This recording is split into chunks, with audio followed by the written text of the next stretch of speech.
Now, preview time.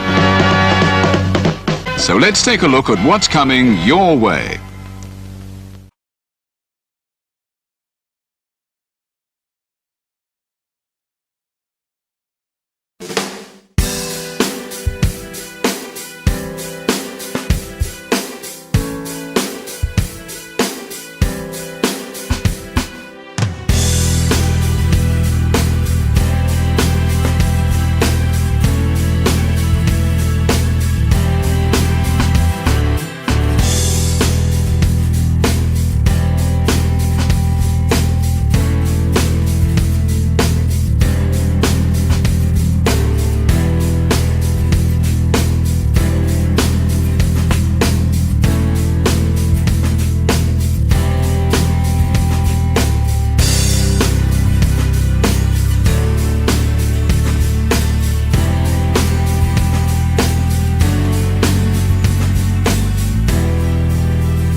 What's going on, everybody? Welcome to another brand new installment of Renegades Reviews, exclusively here as always on the Casa D18 Studios channel.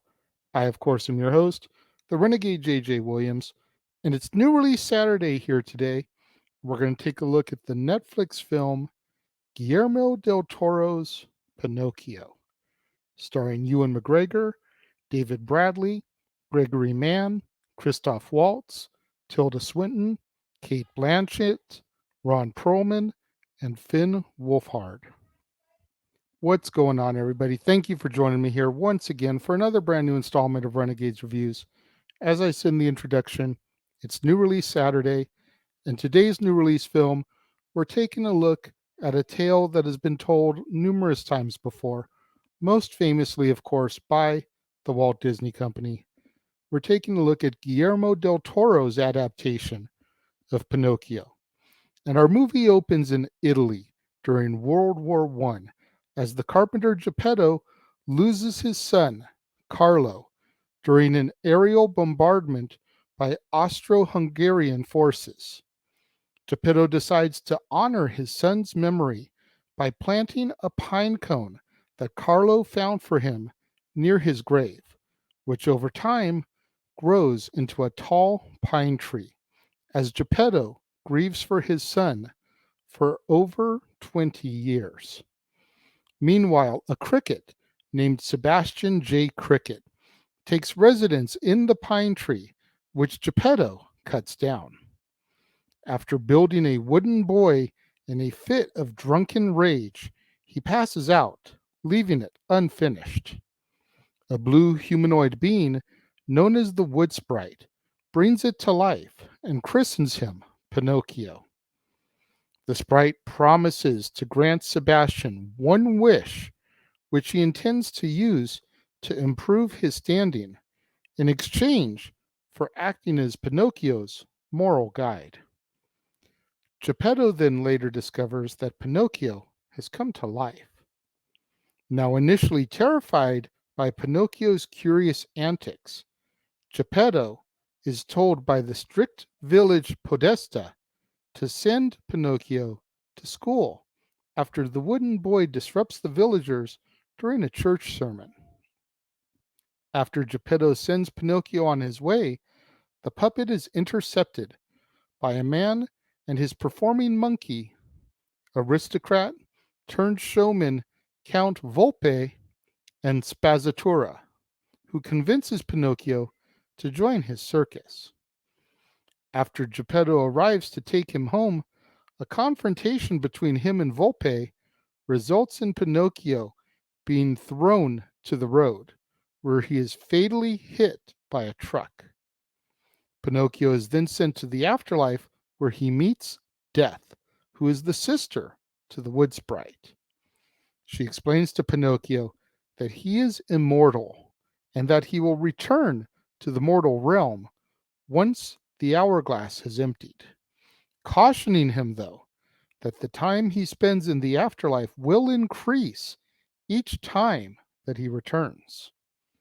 After returning to the mortal realm, Pinocchio stays in Volpe's circus in order to earn money for Geppetto and to avoid being drafted by the Royal Italian Army during World War II, by Podesta, who believes that Pinocchio is the perfect soldier due to his immortality. However, Volpe secretly keeps the money for himself in an attempt to reinstate himself as the circus star. Spazzatura tells Pinocchio about Volpe's treachery. Upon hearing this, Volpe viciously beats Spazzatura, which upsets Pinocchio, who tries to defend the monkey. During one of his performances, as revenge for Volpe's abuse, Pinocchio sings a disparaging parody of a patriotic song to Benito Mussolini that has been written by Volpe. Outraged by the performance, Mussolini orders that Pinocchio be executed and that the circus be burned. Once back in the afterlife, Death explains to Pinocchio that his immortality is in fact a burden because he will inevitably live to see his family and his friends die. Once revived, Pinocchio finds himself being taken by the Podesta to a boot camp where the other boys are trained to fight in the war. Once there, Pinocchio befriends Podesta's son, Candlewick, who is scared of disappointing his father. After a training game between two teams, led by Pinocchio and Candlewick respectively, ends in a tie, the Podesta orders Candlewick to shoot Pinocchio. However, Candlewick refuses. The training camp is then bombarded by Allied aircraft, killing the Podesta, while Candlewick and the other boys flee. Pinocchio is then captured by Volpe, who attempts to burn him at the stake as revenge for ruining his circus. Spazzatura, who is now fed up with Volpe's abuse, decides to defend Pinocchio by attacking Volpe. During the ensuing struggle, Volpe and Spazzatura fall off a cliff, resulting in Volpe's death. Spazzatura survives and saves Pinocchio from drowning after the cliff fully gives out, causing the little wooden boy to fall into the ocean. Once in the water, they are soon swallowed by a giant sea monster, and this reunites Pinocchio with Geppetto and Sebastian, who had also been swallowed during their search for Pinocchio some time ago, despite the warnings of a paranoid sea captain. Now, thanks to an idea by Sebastian, Pinocchio lies in order to make his nose grow into a full-sized pine tree, which then forms a bridge leading them out of the monster's blowhole. Making their escape, as the monster attempts to eat them once again, Pinocchio sacrifices himself by fatally detonating a naval mine inside of it, which kills both of them. Upon meeting death once again, Pinocchio demands to immediately be sent back in order to save Geppetto from drowning. Despite death warning him that doing so will make him mortal, Pinocchio breaks the hourglass. He then drowns trying to save his father. Back at the shore, Geppetto mourns over Pinocchio's lifeless body upon realizing that he is now truly dead. The wood sprite then reappears to Geppetto and he begs her to bring Pinocchio back to life. However, she refuses, given that he had chosen to become a real boy in order to save Geppetto, and real boys don't come back. Sebastian then admits that he failed her, but that he still tried to guide and teach Pinocchio as best he could. Given his goodwill, the sprite grants Sebastian's one wish, which he decides to use to bring Pinocchio back to life. Once revived, Pinocchio has a tearful reunion with his father and his friends. Pinocchio and the others then return home in order to live together as a family. However, Pinocchio outlives all of his loved ones, and once alone, he decides to travel to parts unknown for new adventures.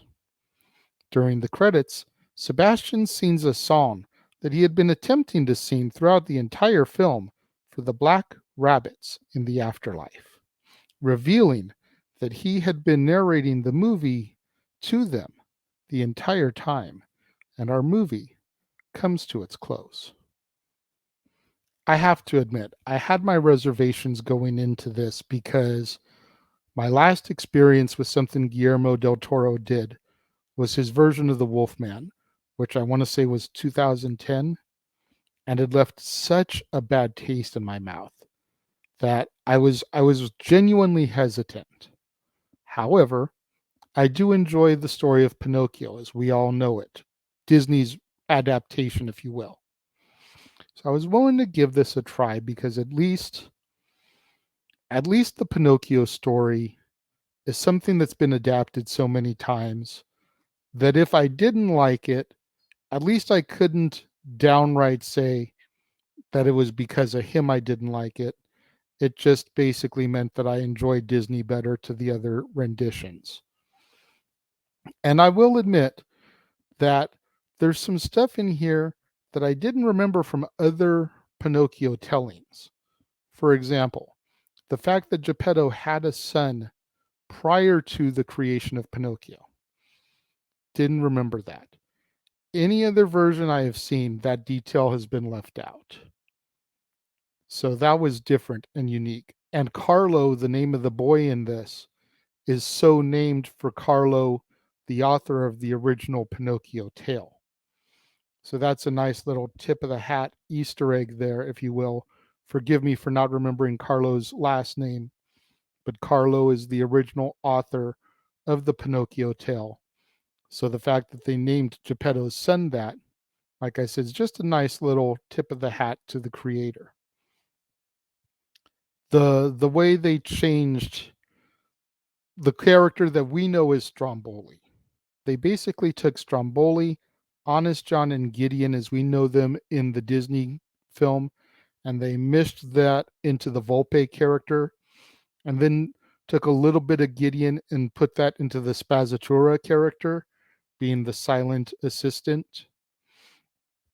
So we had that representation there. Lampwick, which we know in the Disney character, is basically Candlewick. The Blue Fairy is the Wood Sprite. Sebastian Cricket is Jiminy Cricket. So there's a lot of differences to the story we know and love, but there's a lot of similarities too. While some of the names may be changed, the characteristics of the characters more or less remain the same. The whole war backstory, definitely different for me. I don't remember Pinocchio being set in the early 1900s during World War I, World War II. I remember it being set more in like the 1800s. So that was an interesting little twist there. There's no Pleasure Island. Instead, Pinocchio is going off to become a soldier because of his immortality. That was completely different for me. There's no boys being turned into donkeys. There, like I said, there's a lot of little differences, and for the most part, what Guillermo del Toro did in this, I did enjoy. Obviously, I didn't enjoy it as much as Disney, or even as much as the Once Upon a Time take on Pinocchio and Geppetto. But it's not a film that I will sit there and say, I'm never watching it again.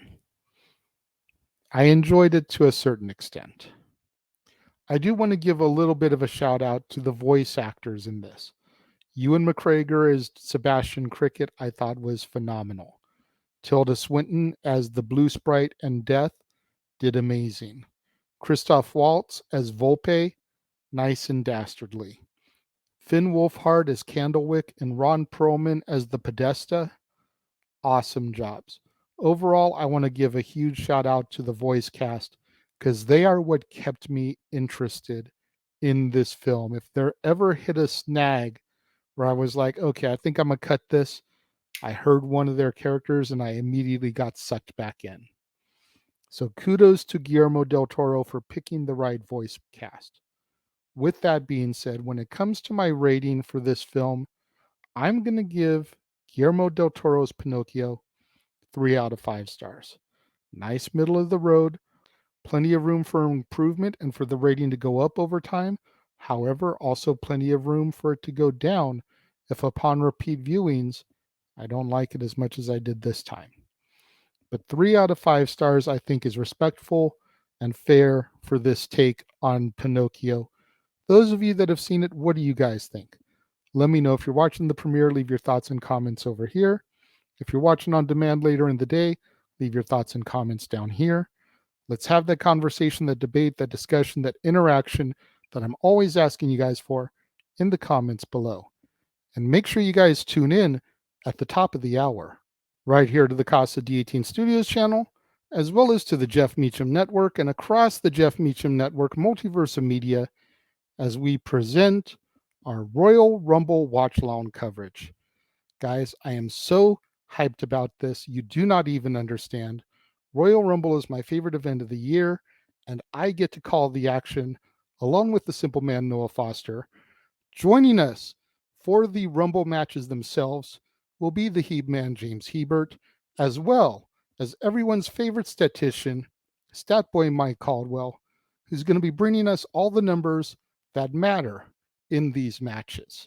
And then, immediately following the Rumble pay-per-view, right here on the Casa D18 Studios channel, as well as over on the Jeff Meacham Network and across the Jeff Meacham Network multiverse of media, It's time once again to open the doors for Open Mic Night.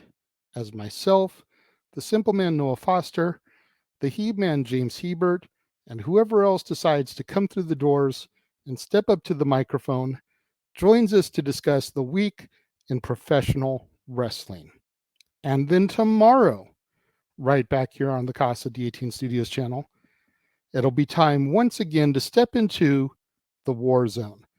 That's right, it'll be time for another edition of the Weekly Acquisition Report, the show where I, the Renegade, show you, the viewers, the latest additions to my ever-growing movie library. And in addition to some movies, I've got a package from Pro Wrestling Tees and WWE Shop that I'll be opening on the show. So tune in for that. You're not going to want to miss out on any of that content right here on the Casa D18 Studios channel, on the Jeff Meacham Network, across the Jeff Meacham Network, Multiverse of Media. We still got your Royal Rumble coverage coming up, Open Mic Night, the War Zone, and so much more. So you don't want to miss out on anything that'll be here on the Casa channel or across the Multiverse of Media. So in order to stay up on all that, make sure you smash that like button, make sure you're subscribed, make sure that notification bell is turned on so you don't miss out anytime a video drops right here on the Casa D18 Studios channel or anytime we go live, as is the case with Stat Boy Sports Bar, Open Mic Night, pay-per-view PLE coverage, etc. Share these videos with your family, friends, loved ones, coworkers, movie fanatics, cinephiles in your life, fans of Guillermo del Toro, fans of Ewan McGregor, fans of Tilda Swinton or Ron Perlman or Finn Wolfhard. Anybody you can think of that would enjoy this content in this video, share it with them. It's the only way we're going to boost my visibility up in YouTube's algorithms so I can eventually get monetized and make some money on my channel here. Thank you once again to everyone who joined me and tuned in today. It means more to me than you'll ever know. And I will see you guys next time.